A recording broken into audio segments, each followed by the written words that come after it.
Hello students, welcome to my educational platform and coaching classes. तो कैसे हैं आप लोग? फिलहाल अच्छे होंगे, मस्ती में होंगे, अपनी पढ़ाई को बिंदास तरीके से कर रहे होंगे स्टूडेंट्स। तो स्टूडेंट, जैसा कि हम जानते हैं हमारे छोटे चैनल के माध्यम से क्लास 10 बच्चों को यूपी बोर्ड की प्रिपरेशन कराई जा रही है। ठीक उसी के लिए मैं लेकर आ चुका एक छोटा सा सेशन, जिसमें आज हम डिस्कस करने वाले हैं क्लास 10 के हिंदी में और महत्वपूर्ण कृतियां। तो हम सबसे पहले समझेंगे कि हमारे हिंदी में कैसा पैटर्न रहने वाला। 20 नंबर जो होता है एमसीक्यू आता है, हमने पहले हिंदी का सेशन लिया है, उसमें हमने बताया कि 20 नंबर में क्या होता है, एमसीक्यू क्वेश्चन पूछे जाते हैं। और एमसीक्यू क्वेश्चन में किस प्रकार के क्वेश्चन आते हैं? 10 नंबर आपके तो गद्य साहित्य से आते हैं, गद्य साहित्य और पद्य साहित्य को मिलाकर आते हैं। और जो 10 नंबर बचते हैं वो 10 नंबर भैया कहाँ से आते हैं? वो 10 नंबर आपके व्याकरण से आते हैं। तो एमसीक्यू को हम देखेंगे। आज हम सेशन बहुत छोटा लेकर आए, बहुत ही कम रचना लेकर, टोटल 7 रचना लेकर आए हैं। बस इन्हीं कृतियों को देखना है और यही कृतियां आपके लिए नहीं रामबाण साबित होने वाली है। और भी कृतियां उनको हम देखेंगे एक अगले सेशन में, मैराथन सेशन। तो आपका मैराथन कराएंगे हिंदी का। देखिएगा, रानी केतकी कहानी क्या है? इंसानल्लाह खां की रचना है, इंपॉर्टेंट है, आपके बोर्ड एग्जाम में आता है। इसको तैयार करके जाइए। वो बच्चे के लिए है जो बच्चे अभी कुछ भी नहीं पढ़े।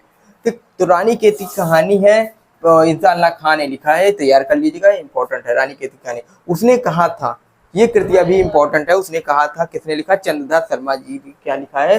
गुलेरी जी, चंद्रधर शर्मा गुलेरी जी ने इसे लिखा है। उसने कहा था, किसने लिखा है? चंद्रधर शर्मा जी ने लिखा है।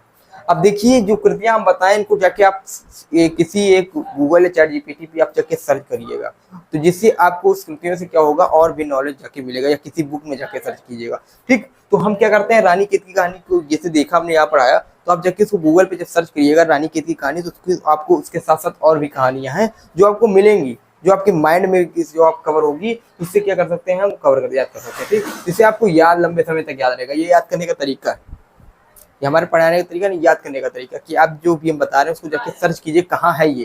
तो जब वहां ढूंढेंगे तो उसके साथ साथ और भी कुछ रचनाएं हैं मिलेंगी। तो रानी केतकी कहानी क्या है? इंसानल्लाह खां जी ने लिखा है। ठीक है, उसके बाद हमारे पास दे रखा है, उसने कहा था। क्या है? उसने कहा था। तो उसने कहा था किसने लिखा है? तो इसे लिखा है, इसकी बात की जाए अगर, तो चंद्रधर शर्मा गुलेरी जी ने इसे लिखा है। उसके बाद हम बात करते हैं, अगला जो हमारी कृति है वो कृति ये है, कनुप्रिया। एक होता कनुप्रिया और भी है, लेकिन हम वहां नहीं बात करें। आज जो कृतियां लेकर है बहुत छोटा सेशन है, इसी सेशन में, छोटे सेशन में आज डिस्कस करें, कोई लेंथी नहीं ले जाएंगे। ठीक है, तो कनुप्रिया किसे लिखा है? केशवदास जी ने लिखा है। अनंत आकाश, अनंत आकाश किसने लिखा? तो जयप्रकाश भारती।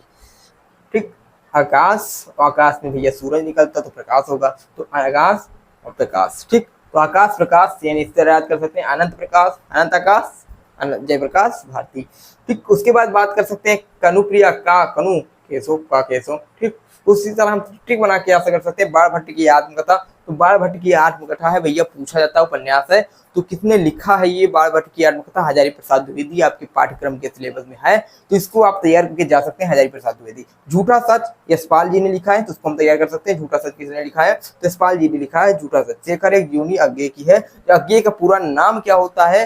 तो सच्चिदानंद हीरानंद वात्स्यायन अज्ञे इनका पूरा नाम है। तो इनका नाम भी पूरा याद कर सकते हैं, लेकिन शॉर्ट फॉर्म में इनको अज्ञे कहते हैं, तो आप तैयार कर सकते हैं। तो शेखर एक जीवनी क्या है? अज्ञे जी ने लिखा है। तो कुछ ये इंपॉर्टेंट कृतियां, आप इन्हीं कृतियों को हम इसलिए लेकर आए कि अभी हम आपको से बता दें, कुछ इसी तरह का तैयार करना है। तो आपकी जो कृतियां पूछा जाता है, कृतियां से गद्य साहित्य, ठीक, और पद्य साहित्य में किस प्रकार क्वेश्चन बनते हैं, व्याकरण में किस प्रकार से क्वेश्चन बनते हैं, इनको हम कराएंगे। ठीक, इसी छोटे छोटे सेशन के माध्यम से इनके हम छोटे छोटे जो पार्ट है, छोटे छोटे पार्ट से हम एक लेंथी पार्ट बनाएंगे, छोटे छोटे सेशन के माध्यम से, जिससे आपके ऊपर बोझ नहीं पड़ेगा और आपको समझ में भी अच्छे से आएगा। ठीक, तो थोड़ा थोड़ा हम इसी में से कवर करते रहेंगे कृतियों को, और व्याकरण को, हिंदी के व्याकरण और हिंदी की जो गद्य साहित्य पद्य साहित्य को कवर करते रहेंगे। और उसके साथ साथ जो हमारा लिखने वाला पॉइंट है, जो लिखने वाला, उसको हम डिस्कस करा दें, किस प्रकार लिखना है, क्या क्या तैयार करना है।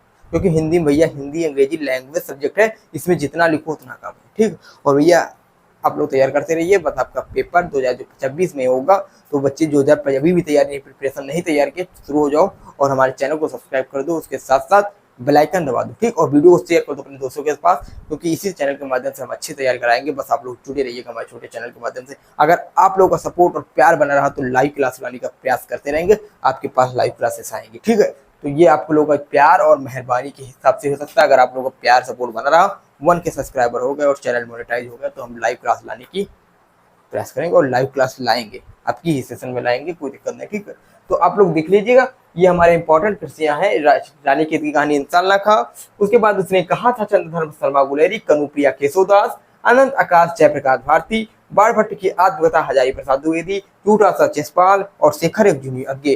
तो मैं उम्मीद करता हूँ लोगों को कृतियां याद रही होंगी, अगर नहीं याद थी तो याद कर लीजिएगा। इनसे कठिन कठिन हार्ड कृतियां लेकर आएंगे, जो आपके कंपटीशन लेवल के क्वेश्चन की कृतियां रहेंगी, उन कृतियों को लाने का प्रयास करेंगे। बस एक ही प्यार, एक ही सपोर्ट के माध्यम से ये हो सकता है, ठीक है। तो पहले आप लोग चैनल को सब्सक्राइब कर दे, बेल आइकन दबा दे और वीडियो को शेयर कर दे अपने दोस्तों के पास। और आप लोगों का प्यार सपोर्ट अगर बना रहा तो हम और आगे तक आपको पे चलेंगे। जय हिंद, जय भारत। फिर मिलते हैं अगली वीडियो के साथ।